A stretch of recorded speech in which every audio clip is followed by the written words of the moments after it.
Hi, David Alec Knight here, and I'd like to talk to you about The Dead and the Desperate by Dan Denton. It's from Roadside Press.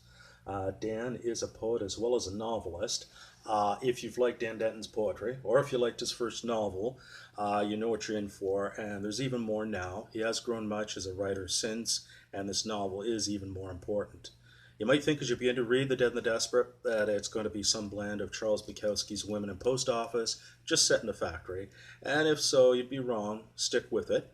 He has his own voice, and it asserts itself more and more as you read.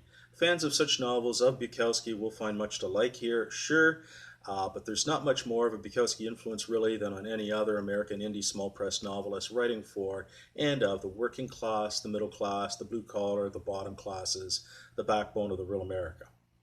Denton's writing is honest, raw, and filtered. It's an authentic voice, much like a documentary before it's cut down to an 80-90 minute runtime, so that theaters can show the maximum number of showings per evening for maximizing their profits. There's nothing on the cutting room floor here, though, so to speak. There's nothing that Denton leaves out in the depiction of his main character's life.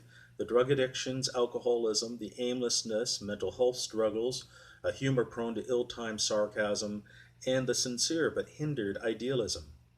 He is honest with himself and knows what he is and what he could be, but this is far from a trauma dump.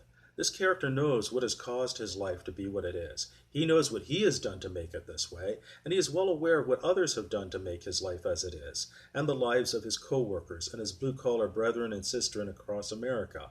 It's those powers who were and those in powers now.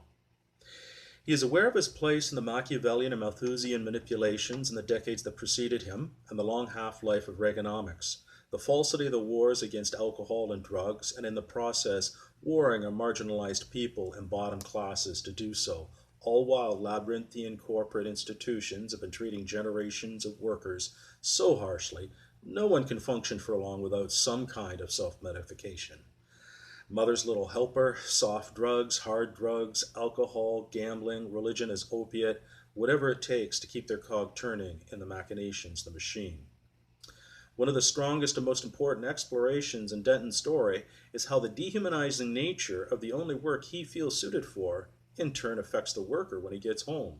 Work directly affects home life and relationships, more than anything else he's dealing with or not dealing with. An unexpected pregnancy leads to an attempt to create a relationship with no real foundation, and a marriage with a lot going against it only weeks in.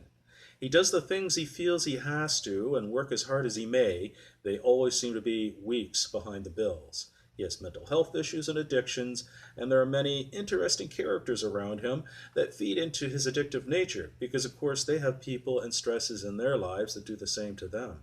Oppressive economic and social factors play their part too. Trips to a used bookstore do provide a reprieve from a lot that goes wrong. While his character isn't in the best state to be in a relationship, what with addictions and mental health issues, and a marriage that neither he nor his wife were really ready for, Denton's story very clearly shows how there are many negative external forces that come to bear on relationships. Dehumanizing work makes for dehumanized workers and people. Denton's character knows this in his heart and mind and struggles to fight it on both fronts. Other people around him fight it too, but many don't. His in-laws seem to have bought into it and want him to sell his soul to it and to be a good boy. His is a life that many live and is rarely represented, never made into made-for-TV movies of the week back in the day, and never likely to be made into a reality show now, and rarely a docu-series.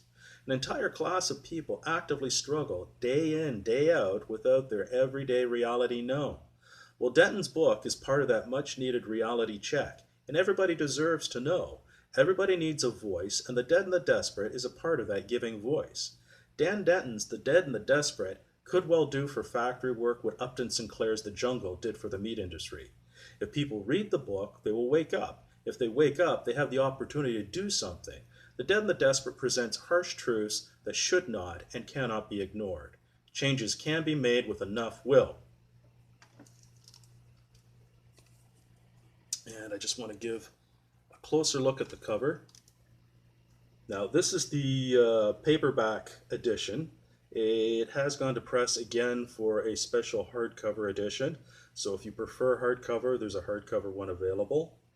And again, that is The Dead and the Desperate by Dan Denton. It's from Roadside Press.